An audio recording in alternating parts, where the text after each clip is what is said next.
lives and to their families and to their communities if they are released.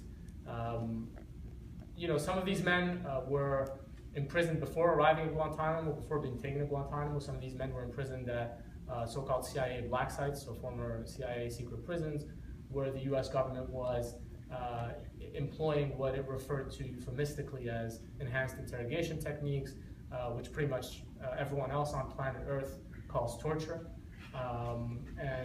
And so, you know, particularly when you hear today's debates among some would-be politicians about, you know, sort of one-upping each other about who would be the better torturer in chief, it's a particularly like perverse conversation to be had at the national level if you're actually aware, not just of, you know, how ineffective torture is, because again, I think it's another one of those things where empirically, really, if you've read half a book, you know that torture is not effective. But I'm always reluctant to make that argument, because fundamentally that's a self-centered utilitarian argument about what's better for us. I think the more important argument to make when it comes to torture is, you know, the humanistic argument about how inhuman and monstrous it is to treat other human beings in that way and to inflict that torture on other people, if you know the effects that it's had. And so, you know, we've had clients who faced mock executions, simulated drowning,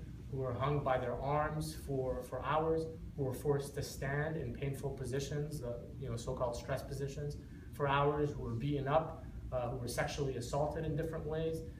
And I'm just talking to you about the physical forms of torture, which, by the way, and this may surprise you, you know, when we talk to a lot of our clients, when my students and I meet with them and ask them, you know, about what marked them the most, what scarred them the most, because, I mean, we don't do that out of some kind of obscene, like, voyeuristic tendency. We do it because we have to ask those questions in order to advocate on their behalf, in order to make certain motions, right? And so we tread carefully, but we unfortunately have to ask those painful questions. What surprised me at first and surprises my students is that without a single exception, all of the men will tell you that the most painful form of torture is not the physical torture. It's always the psychological torture. It's always sensory deprivation, solitary confinement for months on end.